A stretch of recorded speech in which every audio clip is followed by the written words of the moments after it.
Ahora vamos a ver los tres modelos de transportes, en los que están transporte vesicular, el tubular y de maduración.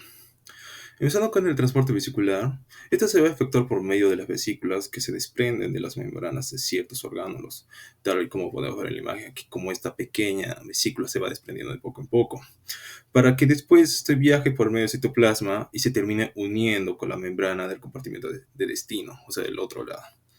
Después puedo ver el transporte tubular. Acá la membrana de un compartimento se elonga y forma así, algo así como un tubo. Este tubo se termina uniéndose eh, con la membrana de destino, o sea, del otro lado. Voy a poder ver el transporte de maduración. Estos son los compartimentos, van a cambiar gradualmente su composición y estructura con el paso del tiempo. En cuanto al transporte vesicular, antes de hablar o mencionar selectividad o no selectividad, debemos notar, por ejemplo, aquí en la gráfica, que hay dos procesos, o incluso tres, de acuerdo a las flechas que notamos aquí, que es la vía endocítica, la vía exocítica, que es la que vemos con flechas rojas, la endocítica es la de flechas verdes, y con flechas celestes vamos a notar un transporte retrógrado entre las vesículas que van a estar girando en torno hacia el retículo endoplasmático, hacia aparato de Golgi y en forma circular. También esta vía también se da retrógrada desde un endosoma temprano con la membrana plasmática. Pero estos tipos de transporte se van a dar de dos formas, una no selectiva y otra selectiva. En la no selectiva no hay una selección de la carga misma. La concentración que se libera es muy similar en el compartimiento dador como en el receptor. Este proceso también se llama ruta por defecto o ruta de salida. En el selectivo o regulado requiere de una clasificación o distribución en la concentración del contenido vesicular. Esa concentración va a ser mayor que en el origen, o sea, el compartimiento donador va a quedar en menor concentración con el receptor, es decir, que se han liberado mayor cantidad de moléculas. Como ejemplos de ello tenemos en la orientación de las hidrolasas lisosomales, gracias a que tienen un extremo manosa 6-fosfato, que interactúa con los receptores manosa 6-fosfato en el aparato de Golgi en la zona trans. Otro ejemplo es la endocitosis mediada por receptores para el ingreso de lipoproteínas de baja densidad, la insulina, y también tenemos las vesículas endocíticas que se fusionan con los endosomas. En el proceso selectivo hay que mencionar que esto está regulado gracias a las proteínas clatrinas y adaptinas. Las vesículas con clatrina. Estas están recubiertas por una proteína llamada clatrina, compuestas por un complejo proteico altamente conservado, formado por tres cadenas polipeptídicas grandes y tres pequeñas, que juntas forman una llamada que se llama triskelion. Estos triskeliones se ensamblan en un patrón de jaula con hexágonos y pentágonos, creando depresiones en la cara citoplasmática de la membrana. Eh, la forman, esta formación de las vesículas se dan por fuerzas generadas por el ensamblaje de la proteína de la cubierta, pero se desconoce cómo inicia este proceso, porque cuando la vesícula se libera, la cubierta se pierde rápidamente con la ayuda de la proteína G y una chaperona llamada HSP70, que actúa como para eliminar la cubierta mediante la hidrólisis del ATP. Aunque normalmente la vesícula con clastrina son pequeñas y uniformes.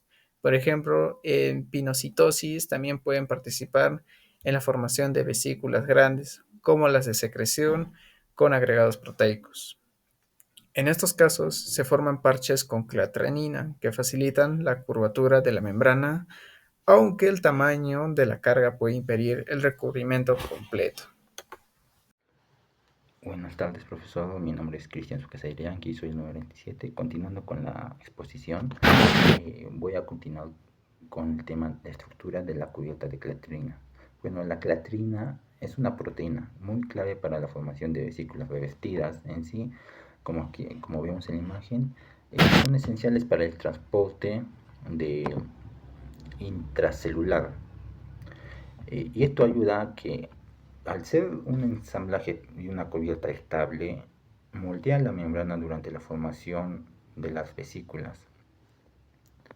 Sus componentes principales es el trisquilión de catrina, una capa externa, una capa interna. Entonces el trisquilión es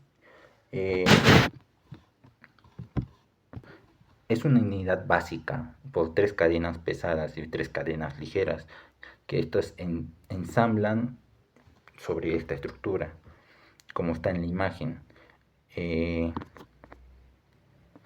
Bueno, en la capa externa, viéndonos, está compuesta por brazos, estos superpuestos en el bueno, estaba superpuesto sobre brazos en el trisquelión.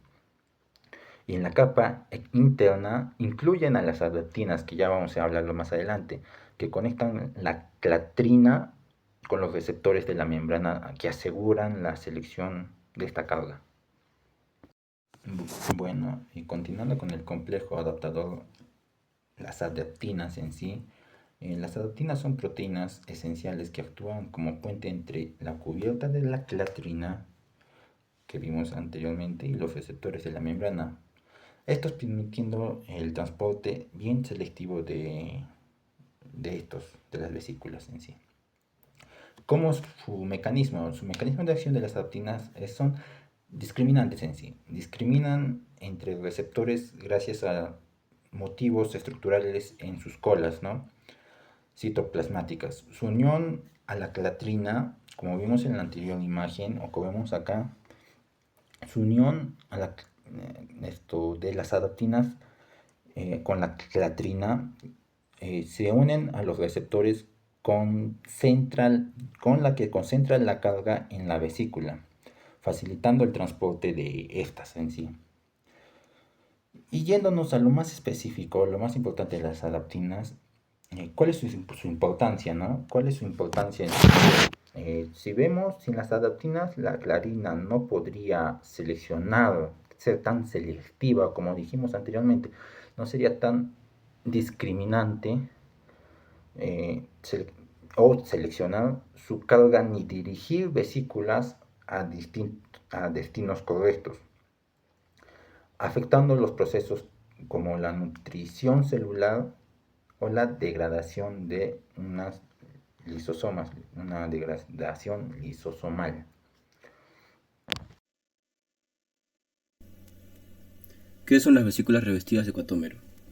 Las vesículas Copy participan en el transporte intracelular de proteínas no selectivo, es decir, que no requieren señales específicas de carga para atrapar moléculas en su interior. Estas vesículas son cruciales para el transporte del retículo endoplasmático, RE, al complejo del Golgi, el movimiento entre cisternas del Golgi, el transporte desde la red trans del Golgi hacia la membrana plasmática. Este tipo de transporte se conoce como ruta por defecto, porque muchas proteínas viajan por ella sin necesidad de señales específicas de direccionamiento.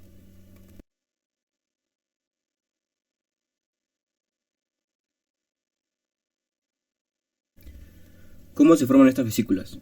El documento describe un modelo secuencial que se basa en estudios similares a los realizados para la clatrina, otro tipo de vesículas revestidas. El paso a activación de ARF a GDP, forma inactiva y soluble en el citoplasma. Se une a una proteína de membrana llamada GNRP, Guanine Nucleotide Releasing Protein. Esta interacción hace que la ARF libere su GDP y se una a una GTP, activándose. El cambio conformancial expone una cadena de ácido graso, miodistilación o palmitiolización, que ancla a ARF-GTP en la membrana dadora. Paso B. Reclutamiento del cuatómero y formación de la vesícula. Una vez anclada, ARF-GTP recluta las subunidades de cuatómero, COPI, desde el citosol. Estas subunidades forman una cubierta proteica que causa una deformación de la membrana generando una yema o brote. Finalmente, se produce el proceso de escisión, liberando la vesícula revestida. Es como si el ARF fuera un interruptor molecular que activa la formación de la vesícula al pegarse a la membrana con un ancla de lípido y llamar al cuatómero como si fuera un andamio. ¿Qué es el cuatómero? El cuatómero es un complejo proteico grande, compuesto por 7 subunidades proteicas, llamadas COP, del inglés Quad Protein. Algunas características relevantes.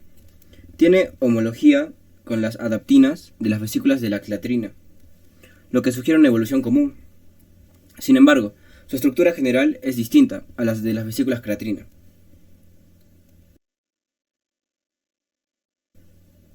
Papel del ARF en el ensamblaje y desamblaje.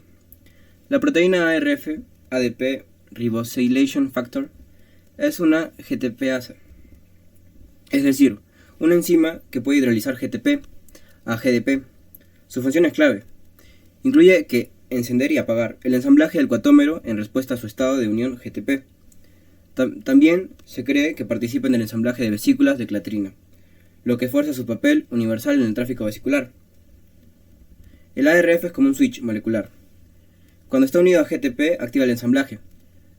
Cuando hidroliza el GTP a GDP, induce el desamblaje del revestimiento. Formación de una vesícula abierta. La formación de una vesícula abierta inicia cuando la proteína ARF, activada por una unión a GTP, se ancla en la membrana mediante una cola lipídica. Esto permite reclutar proteínas de cubierta como ciatrina o cuatómero. En el caso de las ciatrinas, se forma una capa interna mediante adaptadores que reconocen receptores específicos. El brote vesicular se cierra con ayuda de la dinamina, una GTPasa que se estrangula de la base de brote. Luego, ARF es inactivada por hidrólisis de GTP a GDP y se desprende de la membrana, lo que lleva a la disociación de la cubierta. Las proteínas como HSP70 ayudan a desarmar la ciatrina, así la vesícula queda lista para fusionarse con su destino. Aunque se conocen muchos detalles del proceso, aún no se comprende completamente cómo se determina el destino de la carga transportada.